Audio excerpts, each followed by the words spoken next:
अमेरिकी सदर Donald Trump बार बार ये दावा कर चुके हैं कि उन्होंने पाकिस्तान और भारत के दरमियान जंग बंदी कराने में किरदार अदा किया था। मोदी हुकूमत को इस दावे पर शदीद सुबकी का सामना करना पड़ा क्योंकि भारत का रियासती मौक़िफ़ हमेशा यही रहा है कि वो पाकिस्तान या मकबूजा कश्मीर से मुताल्लिक किसी भी मामले में किसी तीसरे मुल्क की सालिसी को कबूल नहीं करता। भारत मुसलसल ये बयानियाँ दोहराता आया है कि पाकिस्तान के साथ तमाम तनाज़ात सिर्फ दो तरफा बातचीत के जरिए हल होंगे, लेकिन डोनाल्ड ट्रंप के बाद अब यही दावा चीन ने भी कर दिया है। चीनी वज़ीर ख़ारजा ने यह बयान दिया है कि मई में पाकिस्तान और भारत के दरमियान पैदा होने वाली कशीदगी कम कराने में चीन ने सालिसी का किरदार अदा किया।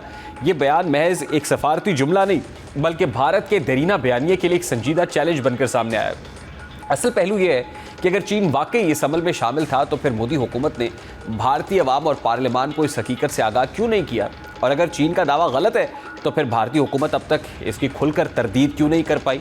यही वो सवालात हैं जिन्होंने इस मामले को भारत में एक सियासी तनाज़े में बदल दिया है। भारतीय ऑपोजिशन खुसूसन कांग्रेस पार्टी ने इस मौके को हुकूमत पर दबाव डालने के लिए भरपूर अंदाज में इस्तेमाल किया है। कांग्रेस ने नरेंद्र मोदी से बराह रास्त वजाहत तलब की है कि आया चीन ने वाकई पाकिस्तान और भारत के दरमियान कशीदगी कम कराने में कोई किरदार अदा किया या नहीं, जबकि इसी मामले पर भारतीय रहनुमा असदुद्दीन ओवैसी ने भी हुकूमत को शदीद तनकीद बनाया। उनका अपनी ट्वीट में कहना है कि चीन वो मुल्क है जो पाकिस्तान को सबसे ज़्यादा हथियार फराम करता है, अस्करी और सफारती सतह पर पाकिस्तान की हिमायत करता है। ऐसे में चीन का खुद को सालिस के तौर पर पेश करना भारत के लिए किसी सूरत काबिल कबूल नहीं हो सकता। असदुद्दीन ओवैसी के मुताबिक हुकूमत को फ़ौरन और वाज़े तौर पर सरकारी सतह पर चीन के इस दावे की तरदीद करनी चाहिए, वरना खामोशी का मतलब चीन के इस दावे को तस्लीम करना समझा जाएगा। अब यही वो नुक्ता है जो मोदी हुकूमत के लिए सबसे बड़ी मुश्किल बन चुका है। अगर हुकूमत चीन रुस मानती है तो भारत का वो देरीना मौक़िफ़ कमज़ोर पड़ जाता है जिसके तहत किसी तीसरे फरीक की सालिसी को मुकम्मल तौर पर रद्द किया जाता रहा।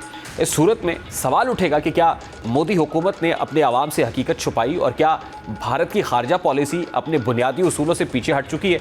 दूसरी जानिब अगर वह गलत है तो फिर सफारती सतह पर फौरी और सख्त रद्द-ए-अमल क्यों सामने नहीं आया। भारत जैसा मुल्क जो आलमी सतह पर अपनी सफारती ताकत का दावा करता है, अगर एक बड़े मुल्क के बयान पर खामोश रहे तो ये भी कमज़ोरी समझी जाएगी।